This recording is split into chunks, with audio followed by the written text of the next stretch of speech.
What's going on, everybody? My name is Jason and welcome to my channel. Today we're going to be working on this beautiful Paramount Series 30. Now if you don't know anything about Paramount, Paramount was actually part of Schwinn's division.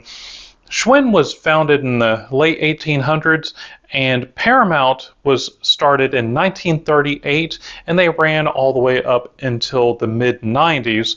And anytime Schwinn, let's back up a little bit. When you were growing up, if you had a Schwinn, you had a bike. Okay, you made your neighbors jealous.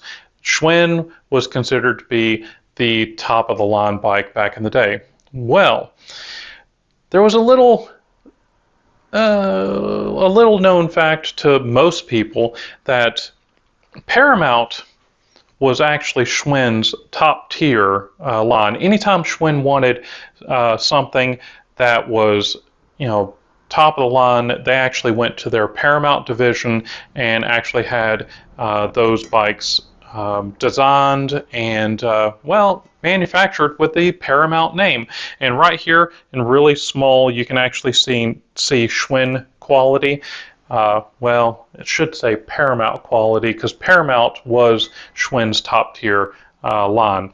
So what we're going to be doing here is, some of y'all might have noticed that these handlebars do not belong on this bike, but what we're going to be doing on this bike is we're going to be doing a little bit of a resto mod on this bike. Now I know some of y'all are going, oh my gosh, don't mess up that bike. Don't worry, everything we're going to be doing on this bike is completely reversible. And let me tell you something about this customer with this bike. This customer, he loves Paramount. He's got several Paramount bikes that are pristine. They're beautiful. They're era correct. Well, he wanted something that he could actually ride comfortably, because that's the thing. These are older bikes and they were not designed for comfort in mind. So what we're going to be doing on this bike is we're going to be doing a little bit of a resto mod on this Paramount Series 30, and we're going to be making this thing a lot more comfortable for the customer. So the customer has provided these more comfortable handlebars and stem. We're going to be keeping this thing retro with these old school die-comp brake levers. These are actually some of the original ones made in Japan. We're going to be slapping some old Shimano Dior DX components on this thing. We are going to be putting on, I guess he had these cranks lying around. So these are some, I've never heard of these. They're silver cranks.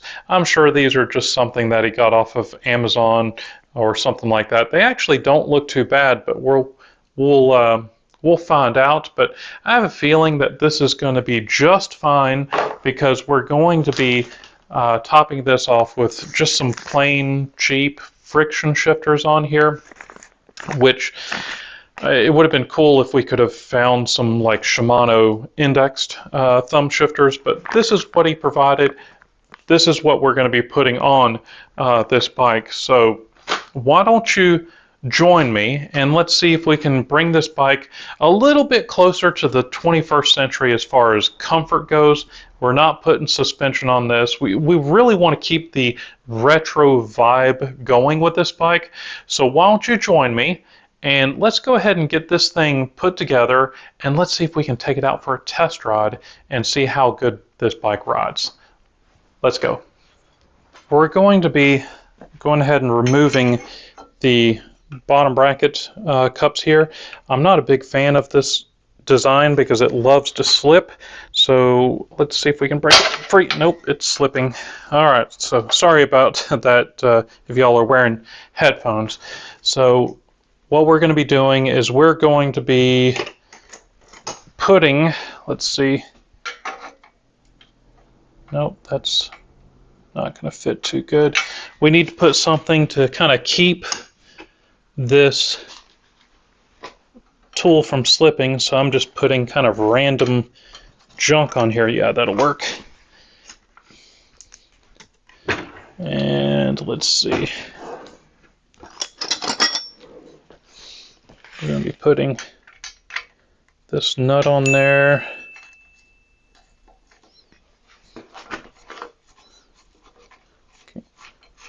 Try to keep this thing from slipping, so less likely to slip. Let's get our mallet.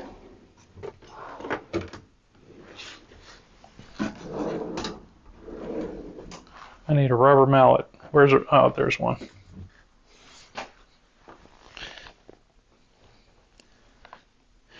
So what we're going to do is we're going to kind of try to break it free. There we go.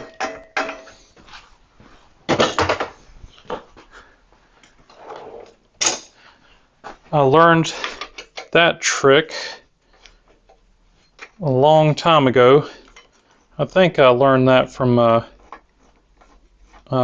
of my co-workers back whenever I was working at a shop in Texas, DeBoe's Bike Shop in Grand Prairie, Texas. It's no longer there. So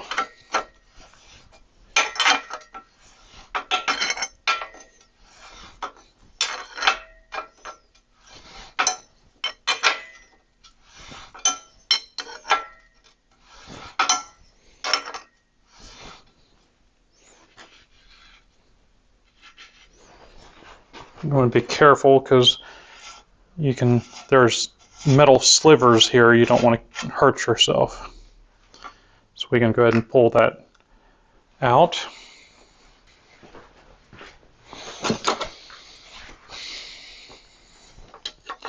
We're going to remove this lock nut. Oh, and of course they slip as well.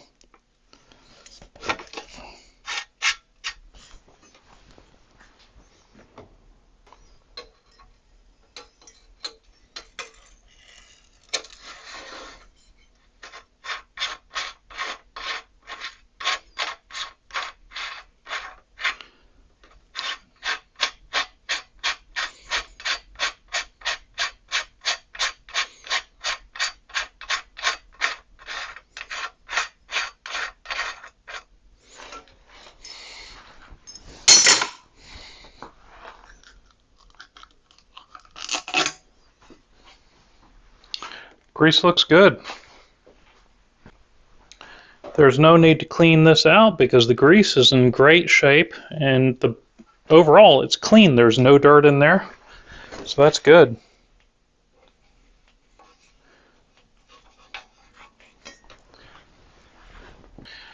We're going to go ahead and try to screw this in with our fingers. First I'm going to turn it the wrong way to loosen it while pushing, and then I just heard a pop, and then I just kind of try to thread it in. That was tightening up, so I don't like that, or felt like it was locking up. Let's try this again. Is it lined up? Yeah, what we're probably doing is we're probably hitting the anti-seize.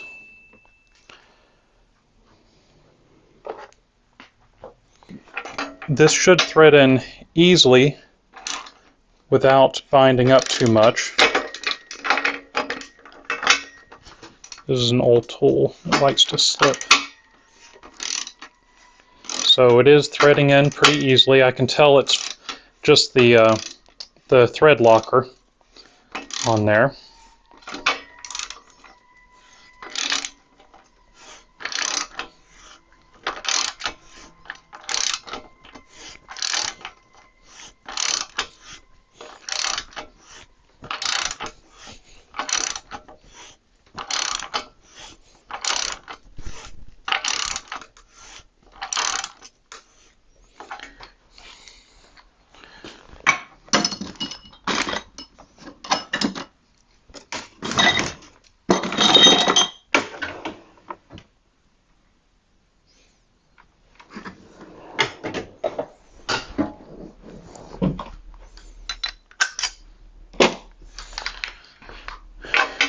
And we're going to tighten this up to the proper torque spec.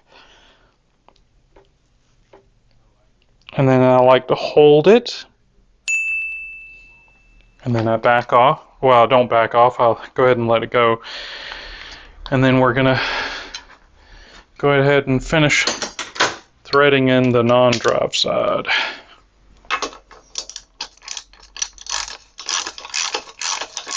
It's going in easily. And now it's hitting that thread locker.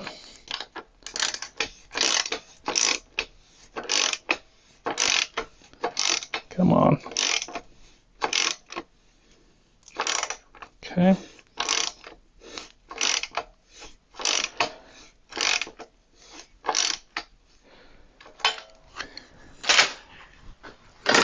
We're going to get our torque wrench.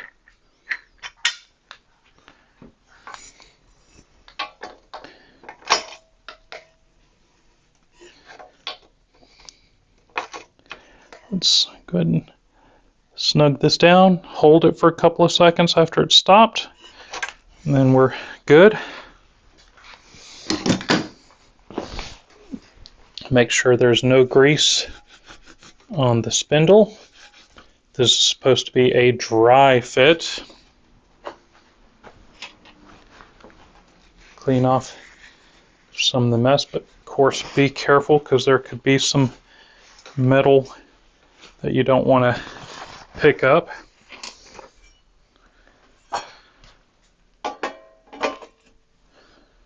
So there's that one. No grease on this.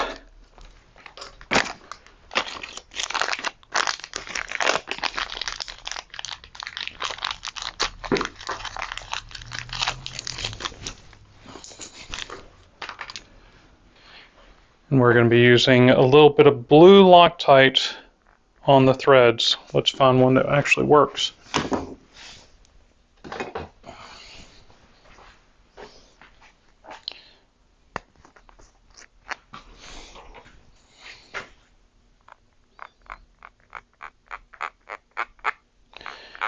And we want to do this because square taper crank arms are known for loosening up over time, so if the bolt starts to loosen up, I don't want it to fall out.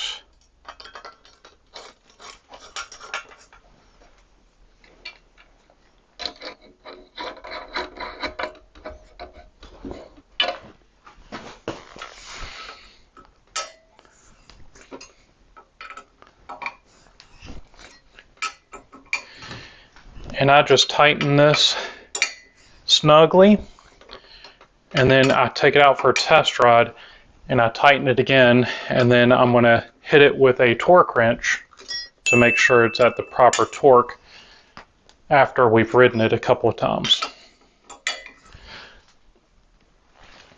So I just snugged it. I didn't go to town. I just gave it a little bit of a oomph.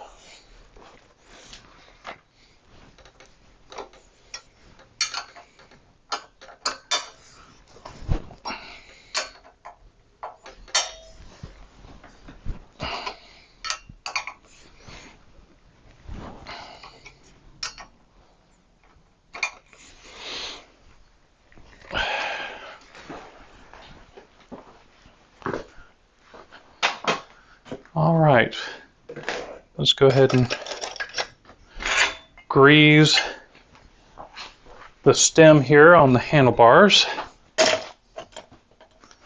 You want to make sure there's plenty of grease on the inside of the steer tube here. And we want to put grease on the stem here. This allows the wedge to move smoothly, and it allows it to tighten up properly.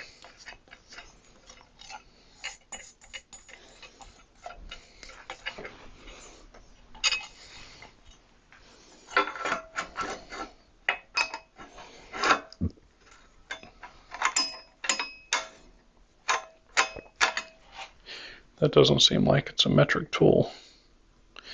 It is, but it's cheap. We're going to get rid of that. This is a good one, isn't it? No, that's a standard. I need to go through my tools.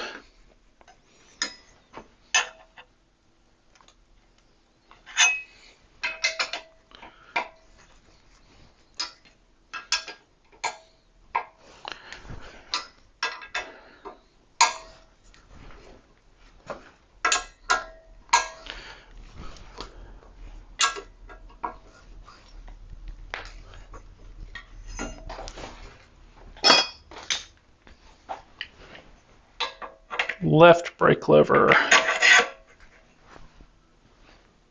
Actually, let's get the shifters put on first. Kinda need to do that. Well, I've got one. Oh, there it is.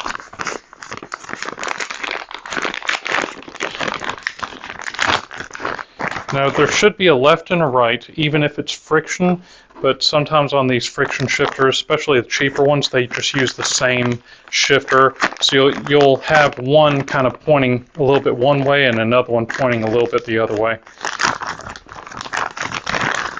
Let's see. That one looks like a right. And hey, congrats there, Sunrace. You did a good job making a left and a right shifter.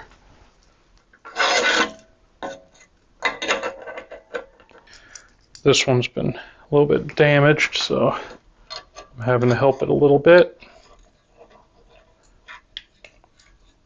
The hole is oblong, so I'm having to open this thing up and then put it on the handlebar and then close it.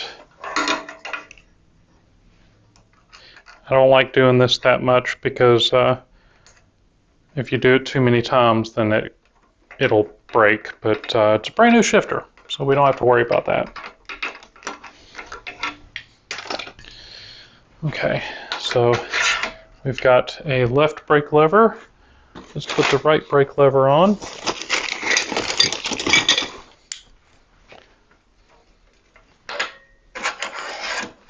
Let's install some of these brown grips he's got. Kind of a retro little vibe there. It's kind of like the faux leather grips.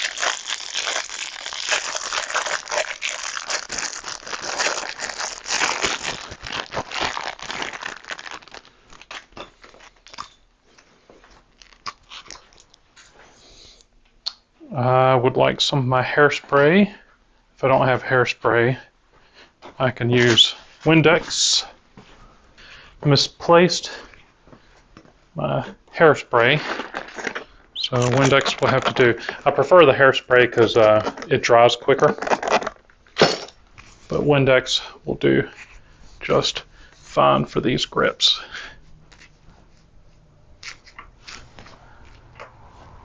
We're going to put the in plug.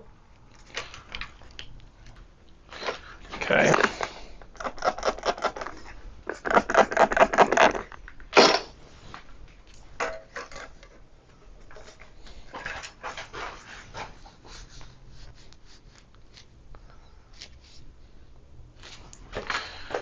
Okay.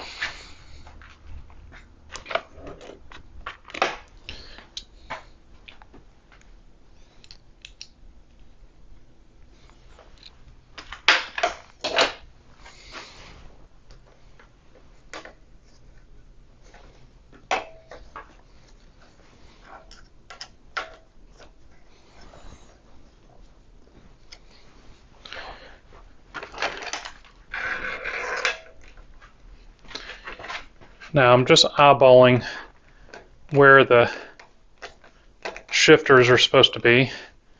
Let's make sure. Oh, yeah, the shifter is actually hitting the brake lever, so I need to do something about that. So sometimes you have to keep moving the shifter until you find a sweet spot.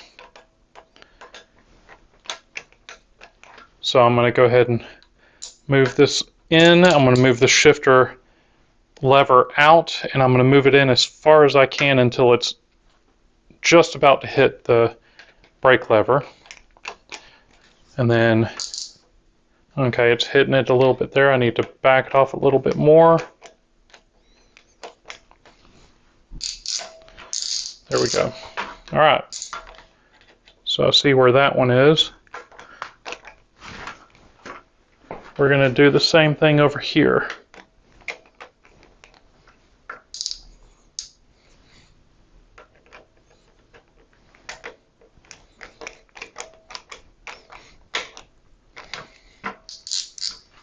Yep, thought I had it.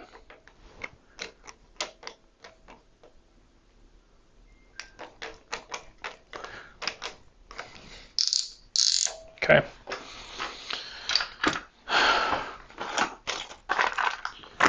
Go ahead and put the front brake on.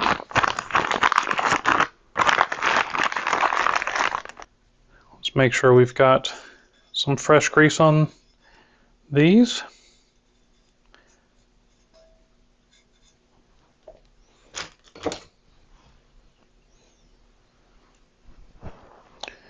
We're going to put it in the middle hole.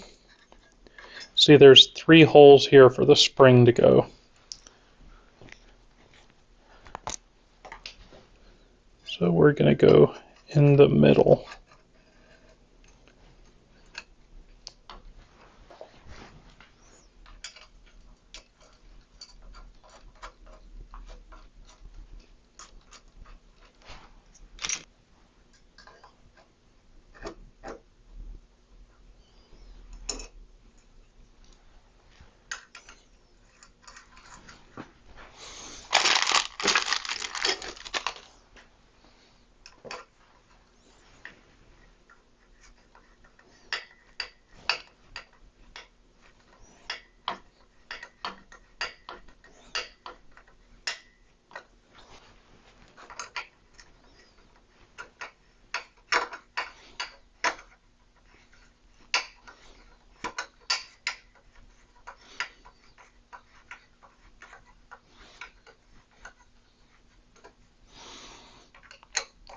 And it's real important not to over tighten these, just lightly snug. Let's go ahead and get these wheels, and we're going to check to make sure that the bearings are adjusted properly in the hub, and then we're going to true up the wheel. One quick way.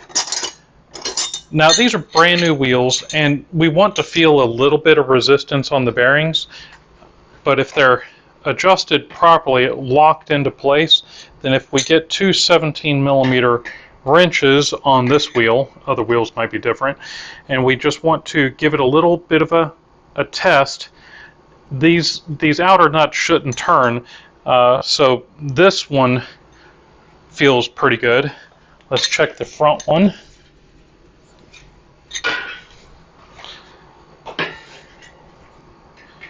And oh, nope, it's moving a little bit. So I'm going to get my 13mm cone, and you want to make sure that you keep an eye on which side is actually moving so that you can actually lock it down. That side moved. That's probably the side that did it. No, I didn't see which one it was. Yeah, it was the one side. Alright, bearings feel good, and it's locked down.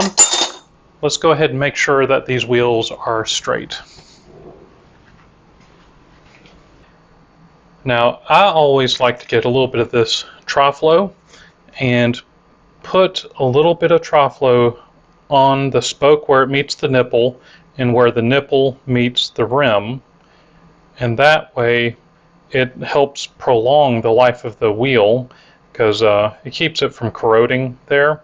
Also, whenever it comes to adjusting the spokes, it allows me to true the wheel easier. So that's a tech tip of the day right there. We're going to go all the way around the 32 spokes, and then we're going to see if we can true this wheel up any more. This wheel might be perfectly straight. We're about to find out.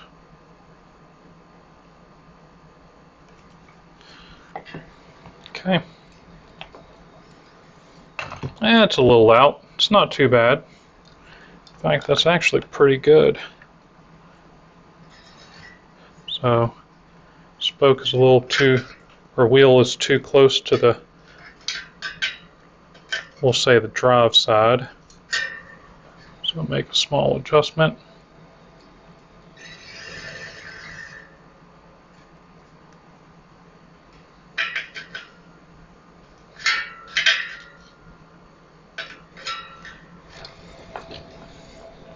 Just make sure it's round. Just a little off.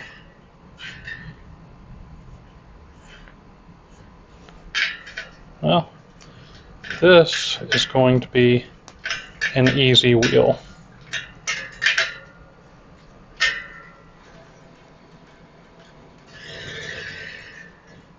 So, okay, well, we're going to go ahead and finish this up, and we're going to do the back wheel,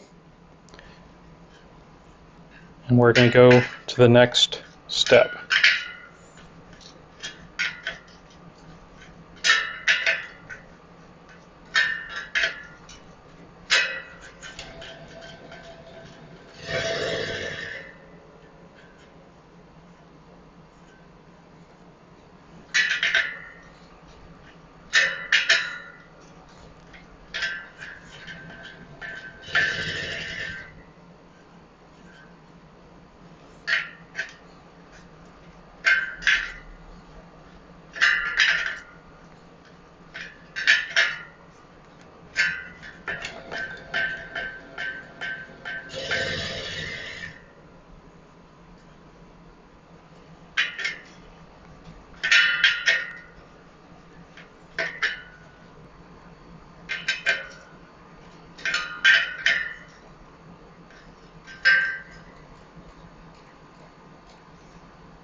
Alright, so now that the wheels are nice and straight and round, we've got these really cool old school looking mountain bike tires.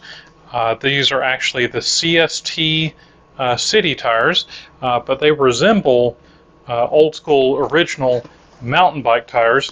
The only thing that would make it look more retro is if they were tan wall, but the tan wall tires, they rot so easily, so let's put this on. I always like to put the label over the valve hole. If there is no label, I prefer to put the air pressure above the valve so that you don't have to hunt down the air pressure range if you forget what it's supposed to be. So these tires are supposed to be 40 psi. So I don't know if you noticed, I put half the tire on, made sure the tube was in place, and then I put the other half on. And we're going to air this up to 40, making sure the bead is on.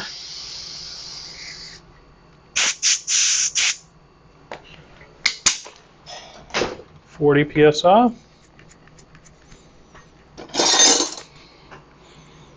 Let's install this.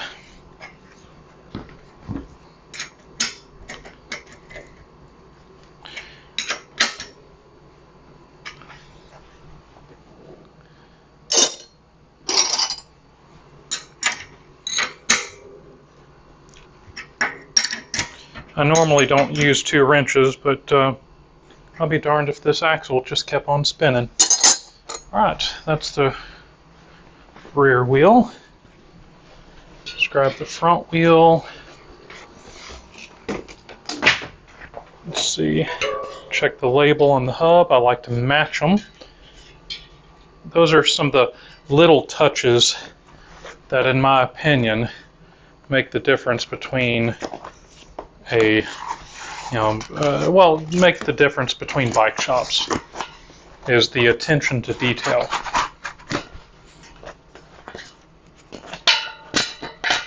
Half the tire on, we put the tube in the tire.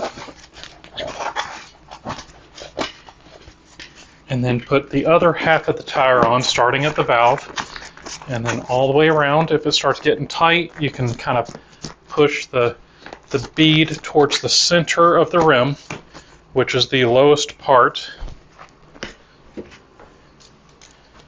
And then we're going to inflate this again, keeping an eye on the bead.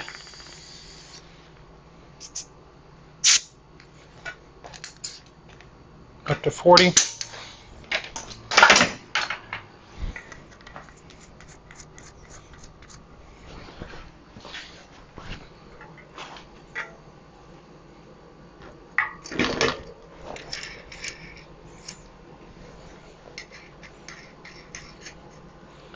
We're going to tighten it up.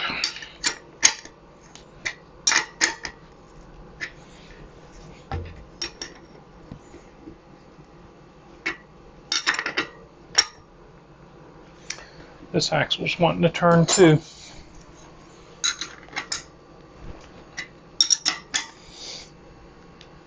Just snug.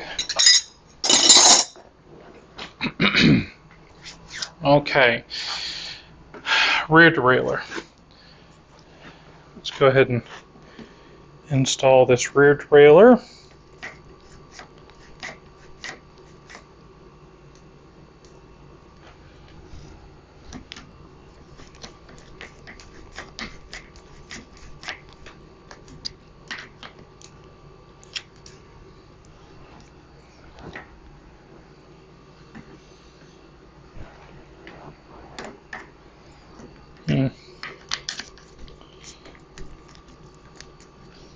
Something's not right with this derailleur.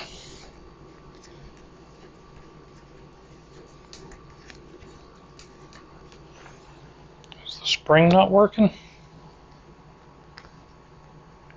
No, it's working. Okay.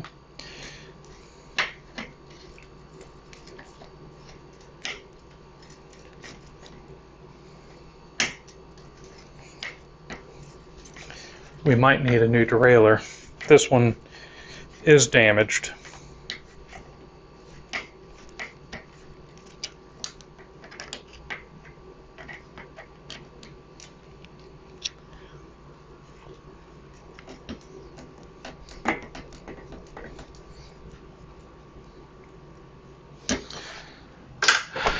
Okay, so now let's install the cables on this. And whenever you're installing the cable, make sure where you're running it, whenever you turn the handlebar almost 180 degrees, that there is enough movement. That way if you have a little accident, a wreck, that you don't end up ripping the cable out. So let's go ahead and put this on time lapse and go ahead and install those. The customer, with these shifters, they came with cables, but these are the really cheap galvanized steel cables. We're going to install some nice machined stainless steel cable on this. It's going to make it shift that much better. And then we've got some good stainless steel brake cable housing. And we're going to set up the brakes, so we're going to put this on time lapse.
It's a unique feeling bike.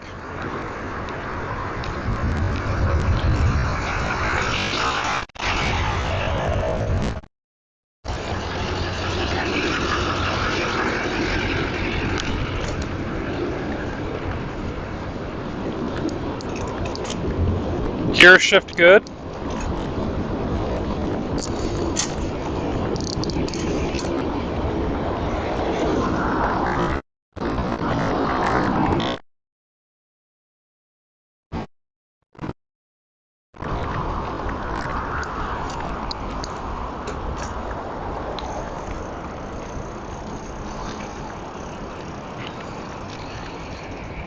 This thing feels pretty good. This bike turned out great. I'm really excited to give the customer a call. This thing turned out a lot better than I thought it would. I thought these brakes were going to be a little bit too much for this bike, but actually it doesn't look bad. It looks kind of correct for this thing. The handlebars don't look that bad. The cranks would have been cooler if they were black, but you know, we can't have everything. And back then they did kind of switch things up every once in a while. So I'm really happy how this thing turned out. Now, if y'all liked this video, if you have suggestions, leave them down below. If you liked this video, be sure to subscribe, because we've got more videos like this coming. Don't forget to tell your friends. Check out some of the other videos on the corner of the screen. Don't forget to subscribe, and I will catch you later. Thanks.